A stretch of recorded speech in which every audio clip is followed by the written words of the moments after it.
હરિ ઓમ. શ્રીમદ ભાગવત પુરંજન આખ્યાન. પુરંજન આપણે એની વ્યાખ્યા કરી કે જીવાત્મા અને પુરંજની એની ખૂબ જ પ્રિય બુદ્ધિ, એની સાથે એના લગ્ન થઈ ગયા. તો કોઈ પ્રશ્ન કહે કે મહારાજ લગ્ન થયા એની કોઈ તારીખ, વાર, વર્ષ? તો એની તારીખ, વાર કે વર્ષ કેવા શક્ય નથી. કારણ કે આ જીવ અનાદિકાળનો છે ને અનાદિકાળથી આ એનો સંસાર ચાલે છે. અનેક યોનિઓની અંદર એ બળનું ભ્રમણ છે, ભ્રમણ છે. અને એ એટલો બધો અસ્ત્રીમય થઈ ગયો છે કે ગાય તો ગાવા મળે, નાચે તો નાચવા મળે, રોવે તો રોવા મળે. અને જ્યારે એની પત્ની પુરંજની રિસાય ને એટલે આજી નીકળે, પ્રભુ પ્રભુ પ્રભુ, માની લો માની લો માની લો, એમ કરીને મનાવે. કારણ કે પોતે પોતાના મૂળ સ્વરૂપને ભૂલી ગયો છે કે હું કોણ છું, કોણ છું ને એટલો બધો માયાના મોહમાં આવી ગયો કે એના વગર એને ચેન પડતી નથી. અને એના વગર ચેન પડતી નથી ને એના વગર રહી શકતો નથી. આ એના સંયોગ છે ત્યાં સુધી એ પુરંજન એની છાયા એટલે સ્વતંત્ર છે. પુરંજનનો મૂળ સ્વરૂપ જે છે જીવ અસંગ છે, સચ્ચિદાનંદ સ્વરૂપ છે. ભૂલી અને હું કામી, ક્રોધી, લોભી, સુખી, દુખી આ બધા જ એની પત્ની જે પુરંજની છે એના બધા ધર્મો સ્વીકારી પોતે અને એની છાયા બની રહે છે, છાયા બની રહે છે. એટલે હવે આગળ કે છે કોઈ કઈ વખત પછી રિસાઈ જાય, રિસાઈ જાય એટલે મનાવવાની કોશિશ કરે છે. મનાવવાની કોશિશ કરતા કદાચ ન માને તો પછી એ કહે કે તમે કોઈ એમ કરશો, તમે કોઈ એમ કરશો, એમ કરીને મનાવે છે. જેમ પાણી વગર માછલું રહી શકતું નથી એમ પુરંજનનો એવો મોહ થઈ ગયો કે એના વગર એ રહી શકતો.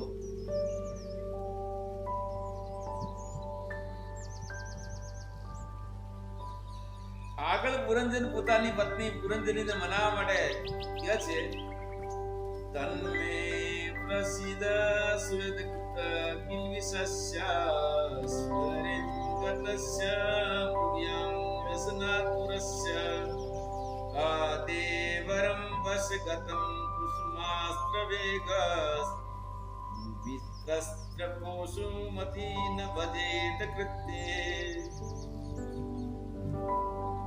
હવે પત્નીના વશમાં એક મસ્ત મદિરા પીલાયા પત્નીએ. એની ક્વોલિટી અલગ અલગ ક્વોલિટીની, કોઈ બિયર કહેતું હોય તો કોઈ વાઇન એટલે દારૂ કહેતું હોય. નશો બંને નો આવે. તો કોઈ વખતે એમ કહેતા કે ભાઈ આ ક્વોલિટી તો સારી નથી, નશો લાવવો તો ભાંગ પીઓ. કારણ કે ભગવાન શિવનો આ પિયાલો છે. ભગવાન શિવે કોઈ જગ્યાએ ભાંગ પીધી નથી. અને આવો જ્યારે નશો કરે ત્યારે બુદ્ધિની અંદર તરત જ એની વિકૃતિના અનુભવ થાય. એકવાર કોઈ ગુજરાતીઓ ગુજરાત બહાર ગયા ને એમને એમ થયું કે કેવી મજા હશે, કેવો નશો આવતો હશે. હવે આ જીવનમાં અનુભવ નતો કરે, એક વખત અનુભવ કરી લીધો કે ચલો આપણે કરી લઈએ. આજે અહીંયા ગુજરાતી કોણ ગુજરાતી અહીંયા જોવે છે. અને પછી નશો થોડો વધી ગયો એમાં પછી પોલીસમાં એમને અપમાન થયું. એટલે નશાના મતલબ છે કે જે પોતાની વિવેક બુદ્ધિ છે એના ઉપર બુદ્ધિ લાગે. બીજા પણ નશા છે, દારૂ છે, ભાંગ છે, એ પછી ચરસ ને ગાંજો. ભગવાને કોઈ જગ્યાએ ગાંજો પીધો નથી અને ભાંગ પણ પીધી નથી, પણ એનો નશો વિલક્ષણ છે. જ્યારે આ નશા કરનાર વ્યક્તિ નશો ન કરે ત્યાં સુધી એનું મન બેચેન રહે છે. અને અમલનો નશો એટલો ગંદો છે કે જ્યારે અમલ ખાનાર વ્યક્તિ અમલ નથી ખાતો તો નાકીથી પાણી નીકળતો હોય, વારંવાર બગાસા તો શરીર કે આ નશા કરવા જરૂરી નથી.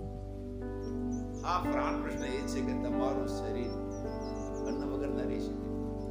અન્ન તમારા માટે લેવું પડશે. છતાં પણ એમ માનો કે ભાઈ ચલો, પંજાબીની અંદર એક જીવનનું ગીત છે કે કી માણ ન માણી જિંદડી દા, કે કી માણ ન માણી જિંદડી દા, કી માણ ન માણી જિંદડી દા, સા આવે કે ના આવે, કી માણ ન માણી જિંદડી દા. કે ભાઈ આપણે કમાઈએ છીએ તો પછી એને મોજ શોખમાં કેમ ન વાપર? તો બરાબર છે, તો ચલો ભાઈ પેલા વિશેષ નશા છોડી દો, કે ચરસ ન પીવાઓ. એના પર સરકારે પ્રતિબંધ મૂક્યો. ચરસ ઉપર અમલ છે, છોડી મૂકો. ગાંજો ને ભાંગ પણ છોડી મૂકો, દારૂ પણ છોડી મૂકો. તો ચા કોફી તો બરાબર છે, એના માટે સરકારી પ્રતિબંધ નથી. ને પછી હોટલો પણ બહુ છે, અને હોટલો ઉપર પણ કોઈ વખત જો મેળા જેવું હોય ત્યારે તો અમે લાઈન લાગી જતી હોય. ચા પાકે પણ ન હોય, પેલા પીવા વાળી લાઈન લાગે એટલે પૂરેપૂરો પાક્યા વગર પણ બધું આપવાનું શરૂ કરી દે. પણ એમાં પણ સીમા બતાવી છે. ચા પીનાર વ્યક્તિ કદાચ જો માપમાં પીએ 1 વખત, 2 વખત, 3 વખત. એક ભાઈ કે મને એસિડિટી તકલીફ થઈ, મેં કીધું તમારી દિનચર્યા બતાવો. કે જ્યારે 2 વખત ચા પીયો છો ને જ્યારે હું મારા સ્ટોલ ઉપર દઉં છું તો કોઈ વખત ઓછામાં ઓછો 10 વખત ને વધુમાં વધુ કોઈ વખત મહેમાન આવી જાય તો 20 વખત, 22 વખતનો ચા. 2 ટાઈમનું ભોજન થોડું ઓછું, પણ ખાય ક્યાંથી? 22 વખત તે આ વસ્તુ લીધી છે, અંદર ટાંકી તો ખાલી હોવી જોઈએ ને. હવે એસિડિટી થાય કે ન થાય, ડાયાબિટીસ થાય કે ન થાય? પાછા કે છે કે અમે તો બહુ બધું ઓછું જમીએ છીએ, નામ માત્ર જમીએ છીએ, અમે સંયમ વાળા છીએ. હવે આગળ સંયમ કહેવાય? દર અડધા કલાકે ચા આવે અને ભૂખ લાગ્યા વગર ભોજન પણ સારું લાગે નહીં, તમે બી સારી આઈટમ આવે. એટલે પુરંજન જે હતો એને વિષયનો એવો રંગ લાગી ગયો, અને બુદ્ધિ રાણીને કોઈ ગુરુ મળ્યા, અને ગુરુ મળે ત્યારે મને એમની કંપની એવી મળી ગઈ કે આપણે એ બાજુ જવાની જરૂર. આમાં મજા છે. એક વાર એક ગામની અંદર કુટિયા હતી અને હું સત્સંગ કરતો હતો. સત્સંગ કરતો એટલે સત્સંગની અંદર એક રૂમ હોલ હતો, એમાં ક્યારેક 20, 25, ક્યારેક 30 લોકો થઈ જતા. હવે અચાનક એવું બન્યું કે એક વૃદ્ધ હતા, એ પરલોક પાછી જતા રહ્યા, અને એમાં પછી એમને ત્યાં એક વખત સત્સંગ રાખ્યો. એમના યાદમાં એમને ઘેરે સત્સંગ રાખો એટલે બધા સત્સંગીઓ લઈને મને જતા હતા. તો રસ્તામાં મને જોઈને ઘણા એવા વૃદ્ધો શરમાઈ ગયા, અને સંખ્યા ઓછી નથી. આ વાત છે આજથી 30 વર્ષ પહેલાની. શરમાઈ ગયા એટલે એની અંદર એમની સંખ્યા ઓછામાં ઓછી 150 જેટલી હશે, ને બધા બાજી પત્તા રમતા હતા. વિચાર કરો, સત્સંગ માટે કદાચ લોકોની સંખ્યા વધો તો લોકો નવો હોલ ઉભો કરી દો. અમે સંખ્યા વધે તાર આવું થાય ને, જે છે એમાં ખાલી પડ્યો છે તો પછી નવો બનાવવાની જરૂર શું? ત્યારે પેલા શરમાને એટલે ભગવાન શંકરાચાર્ય પણ કહ્યું છે કે અંગમ કલિતમ પલિતમ મુંડ્યમ દશનમ વિહીનમ જાતમ તુંડ્યમ વૃદ્ધો યાતિ ગૃહ્ત્વા દંડ્યમ તદપિનમ ઉચ્ચતિ આશા પિંડ્યમ ભજ ગોવિંદમ ગોવિંદમ ભજ મૂઢમતે. હવે સામે ગામમાં સત્સંગ થાય છે, જ્યારે એની બીજા ભક્તો કહે છે કે ભાઈ આવો, કોઈ ખર્ચો લાગશે નહીં, સાંભળો, તો પણ સાંભળવા તૈયાર. આ કેવો નશો, આ કેવો મોહમય મદિરા. મોહનો મદિરા એવો છે કે પેલો તો પાછું એની સીમા હોય છે. એક વખત અમે રાજસ્થાનની અંદર ત્યાં દારૂની છૂટ છે, એટલે રાશિનગર મંડીની અંદર શરૂઆત, મારા વ્યાકરણની શરૂઆત થઈ. હું જતો હતો એટલે રેલવેની પટરીની પાસે લગભગ 10 ફૂટ દૂર એક ભાઈ એકદમ ઘસઘસાટ ઊંઘી ગયો, અને વગર ગાંઠે, કારણ કે પીવામાં એટલો બધો પી લીધો. હવે પીધા પછી એને હું પણ એવી આવી, પણ પાછો ઉતરી જશે એટલે ઉભો થવાનો. કોઈને 3 કલાક 4 કલાક 6 કલાક પણ પાછો હોશમાં આવે છે.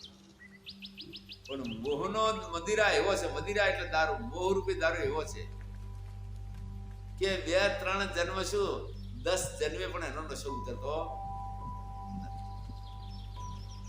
એનો નશો ઉતરતો નથી. એટલે કબીરજી પણ કહે છે કે મન કે મતે ન ચાલીએ મન કી મતી, અને મનના મતે ન ચાલીએ મન કી મતી ચાલીએ. જેમ કે આપણે સાયકલ ઉપર ફરતા હોઈએ અને થાક લાગે તો ઉભા રહીએ, ત્યારે ઉપરથી હેલિકોપ્ટર નીકળે અને એમ થાય કે અરે આ સાયકલના પેન્ડલ મારવા, એના કરતા હેલિકોપ્ટર હોય તો પણ આપણી કેપેસિટી નથી. હમણાં એક વખત ધીરે ધીરે ધન વધ્યું છે, ખર્ચો વધ્યો છે.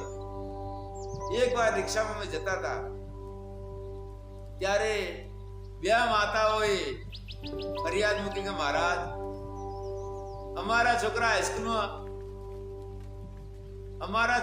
હાઈસ્કૂલમાં ભણે છે, હાઈસ્કૂલમાં ભણે છે, અને એ લોકો કહે છે કે અમારે સાયકલ ચલાવતા અમને શરમ આવે છે. હવે અમારા માટે બાઇક જોઈએ, અને એ પણ પાછું કેવું ઇલેક્ટ્રિક, સસ્તું પડે. હા, નવા બાઇક ખરીદવો હોય તો હવે પેલા પેટ્રોલ કરતા ઇલેક્ટ્રિક સસ્તું પડશે, કારણ કે આમાં ચાર્જિંગ બેટરી થી પેલા કરતા ખર્ચો ઓછો આવે. બીજા બધા બાઇક લઈને આવે ને અમે સાયકલ લઈને જાય તો પછી અમારી ઇજ્જત શું રહી? આવી માગ કરી. ત્યારે મેં એમને કીધું કે તમારા દીકરાઓને મારો સંદેશો આપજો કે ઇજ્જત વાળા વ્યક્તિને બાઇક ન લવાય. બાઇક ની વાત તો દૂર રહી, કાર લાવશો તો પણ પોલીસ તમારું અપમાન કરશે. અમે રેડ લાઈટ આવશે એટલે ઊભી રાખવી પડશે, તો તમારી ઇજ્જત રહી ક્યાં? રેડ લાઈટ આવશે એટલે ઊભી રાખવી પડે, વચ્ચે પણ કદાચ પોલીસ તમને ઊભા રાખીને કોઈ વખત કાગળ ચેક કરે કે ઊભા રહો. ઇજ્જત જેને જોતી હોય અને એવો ઇજ્જત વાળો વ્યક્તિ હોય, અને કારમાં કે મોટરસાયકલ ઉપર કે બાઇક ઉપર ના ફરે, એને સ્પેશિયલ હેલિકોપ્ટર જોઈએ. એટલે વચ્ચે કોઈ પોલીસ આવે નહીં, સિગ્નલ આવે નહીં, ત્યારથી અને એના માટે હેલીપેડ છે એટલે મોટો બગલો, એટલે ઉપરના છત મરે ત્યાં બનાવી દેવાનું. માટે તમે જો ઇજ્જતની વાત માંગતા હો તો હવે આટલો લાવો તારી ઇજ્જત રહે. વિચાર કરો કે પોતાની પાછળ એક અહંકારનો મોહ ક્યાં સુધી પહોંચી ગયો. હજુ સુધી તો માતા પિતાના વિશે ભણે છે, મોટી ડિગ્રી લીધી નથી, ધંધામાં લાગ્યા નથી, અને પાછા એવા અરબોપતિના દીકરા નથી. એટલે આ પ્રકારે જે મોહરૂપી મદિરા છે, એ મદિરા એટલો વિચિત્ર છે કે જન્મો સુધી પણ એને હેરાન કરે છે.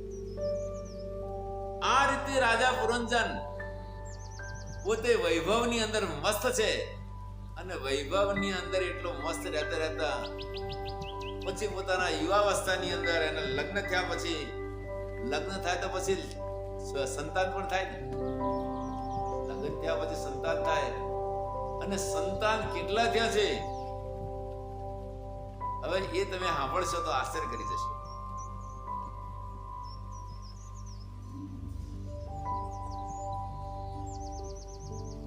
તસ્યામજનયત પુત્રાન પુરંજન્યા પુરંજનઃ સત્યાન્દેકાદશ વિરાડાયુષો ધર્મતાત્યા ગતા. પ્રજાપતિ પુરંજનને પુરંજનીથી 1100 દીકરા થયા. દશ્યામજનંત પુત્રાન પુરંજન્યા પુરંજન સત્યાન્દેકાદશ વિરાડ આયુષ્યોદર થાત ગતા. હવે અડધું આયુષ્ય એટલે 50 વર્ષ. આમ વીતી ગયું. 50 વર્ષની અંદર 1100 દીકરા થયા. અને 1100 દીકરા થયા ને એમાં 110 કન્યાઓ થઈ. કેટલી દીકરીઓ? એ બધી જ માતા પિતાનો યશ વધારવા વાળી હતી. માતા પિતાના વિરુદ્ધ કોઈ દિવસ હતી નથી. સારી રીતે ગુણોમાં, રૂપમાં, બધી રીતે ઉદાર હતી. અને આ સમ્રાટ પુરંજનનો અડધો આયુષ્ય ભાગ એમાં વ્યતીત થઈ ગયો. તો પછી વળી એમને કુંવારા રખાય? દીકરા દીકરા જન્મ થતા એમને પછી કુંવારા રખાય?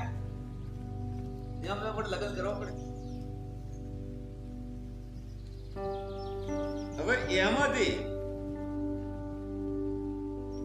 ફિર પંચાલ રાજના એટલે આવના જે પૃથ્વી, પંચાલ એટલે પૃથ્વી, એના રાજા પુરુષને પિતૃવંશની વૃદ્ધિ માટે પુત્રોના અને પુત્રદેવોના અને કન્યાઓના એટલે એમને કન્યાઓના વર સાથે અને દીકરાઓના વહુઓ સાથે લગ્ન કર્યા અને બધના લગ્ન કરી દીધા. અને એ લગ્ન પછી પાછા આ લોકો પણ કઈ સંતાન પ્રાપ્ત કરવામાં કમી રાખી નહીં. કે હવે તો આપણે સારું છે, મોટા ભાગનો હિન્દુ વર્ગ એક દીકરો એક દીકરી, ક્યારેક કોઈને 2 દીકરા હોય તો 2 દીકરીઓ હોય. અને મુસલમાનોની અંદર પણ બુદ્ધિમાન લોકો વાપરે છે કારણ કે સુખી થવા માટે. હવે આને તો ત્યાં એમના રાજ્યમાં એટલી બધી સીમા હતી, કોઈ કમી રાખે નહીં. હવે પુત્ર અને પુત્રીઓ હતા ને એ લોકો પુત્રાણા ચ ભવન પુત્રા એકૈકસ્યા સતં સતં યો વે પુરંજનો વંશ પંચાલેષુ સમેધિત. पुत्रों में से प्रत्येक ने 100 દીકરા થયા. 1100 દીકરા હતા ને એક દીકરાને 100 દીકરા. અને એ બધા વૃદ્ધિને પ્રાપ્ત થઈ અને સંસાર એટલો બધો ફેલાણો. અને એની અંદર પછી બધા જ પુત્ર પુત્રી, તો પછી એ પણ પુત્ર ને પુત્રી ને પુત્ર વધુ એ પણ કોઈ સંકલ્પ ઉત્પન્ન થયા નથી.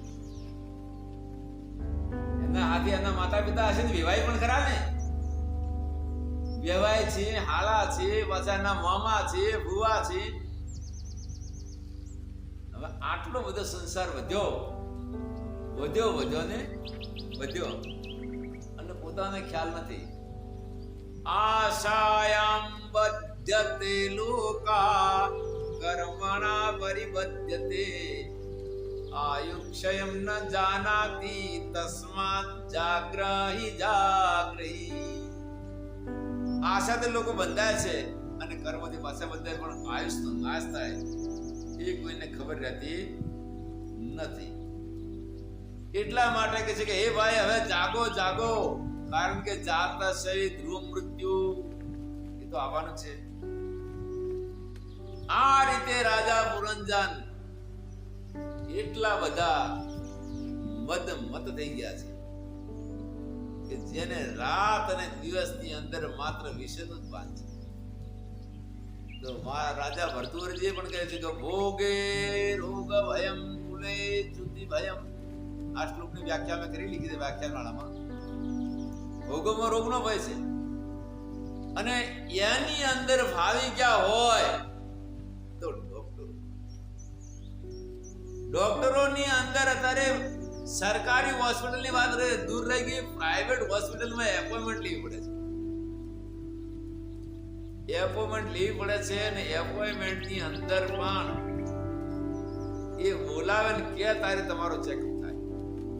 લગાતાર એટલી હોસ્પિટલો મળશે અને બધા ડિગ્રીઓ મળશે અને કોઈ જ ખાલી નથી.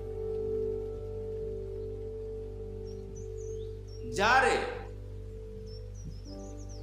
એની અંદર વ્યક્તિ એ જ બચે છે, જો કે એને પણ કોઈ વખત હોસ્પિટલ જવું પડે, પરંતુ ક્યારે જ્યાં કોઈ દાંતની તકલીફ, દાંત કઢાવવા પડે, આંખે મોતિયા હોય તો કઢાવવા પડે, આ તો અવસ્થા અનુસારની વાત છે. એની કોઈ, હું માનું છું કે દાંત અવસ્થા અનુસાર જતા રહે કઈ રોગ ન ગણાય.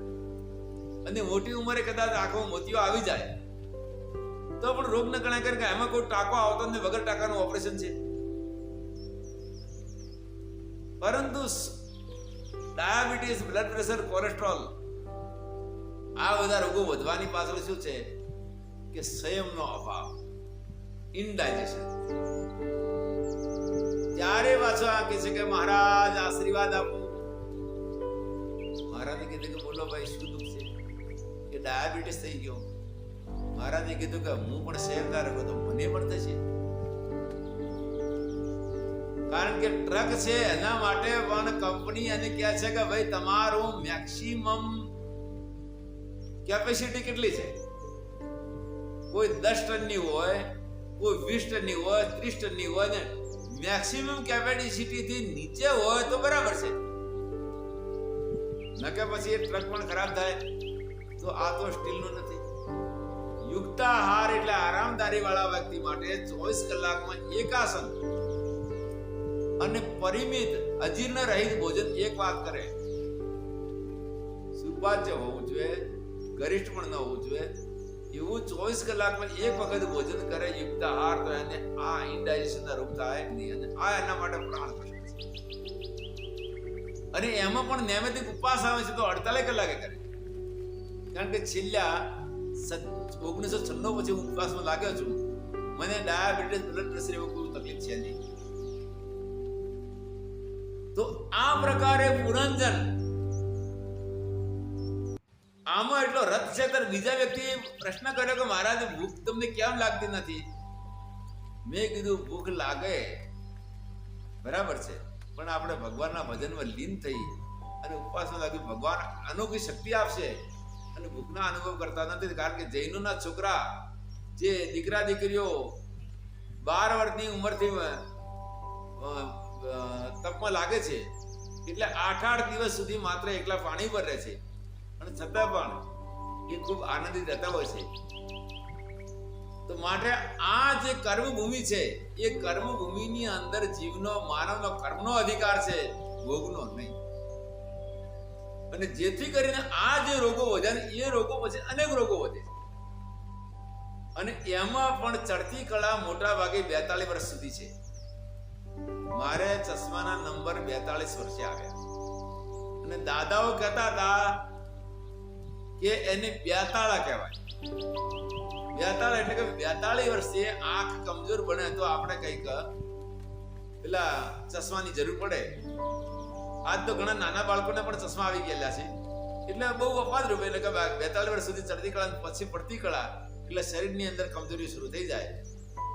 હવે પુરંજને કહ્યું કે ભાઈ આટલો બધો મારો લીલો બગીચો, આટલો વિસ્તાર, આટલી મોજ મજા, અને આ હવે ફેર પાછી આ તકલીફ કેમ આવી? એટલે હવે કે છે કે રાજા, આ દિવસ ને તમને કોઈ ખબર નથી, પણ તમારા ઉપર હવે બીજે આગળ એક ચડાઈ કરેલી સેના આવે છે, અને એ સેના માટે હવે તમારે સાવધાન રહેવું પડશે. વાત સાચી. માટે તમારી સેના મજબૂત બનાવો, તમારા હથિયારો મજબૂત બનાવો. આ બધું મજબૂત બનાવીને આની સાથે ટક્કર લેવી પડશે. રાજા કે કદાચ વિજય ન થાય તો કે એને શરણે થવું પડશે. એની શરણોમાં રહીને કે ભાઈ તમારે જે કરવું એ કરે. માધમ બાબા પણ મારી ઊંટી ખાયા નહીં. એક વખત એક જૈન વાણિયાએ દબાણ કરી દીધું અને બધા પંચાયત માટે આવ્યા. ત્યારે એને કોઈ પણ રીતે આ દબાણ છોડવું નહીં. ત્યારે એને આગળ પ્રશ્ન રાખ્યો કે મહાજન બાબા, પણ મારી જે ખૂટી છે ને એ ખાવી જોઈએ નહીં. તમારે જે કરવું એ કરવું. યુદ્ધ નહીં કરી શકો, નહીં જીતી શકો તો પછી શરણાગતિ સ્વીકારવી પડશે કે હા ભગવતી શું કરીએ. અને એ સેના કેવી આવે છે અને કેવા કેવા અને હથિયારો છે અને કેવું યુદ્ધ કરી અને પુરંજરની જે દશા કરે છે એ અમે આગળના વિડીયોમાં બતાવીશું. આજે આ વિડીયાની અંદર પુરંજનની 50 વર્ષની એટલે આયુષનો અર્ધ ભાગ 100 વર્ષનું જીવન કહેવાય ત્યાં સુધીની એની મહિમા બતાવી છે. હરિઓમ તત્સત.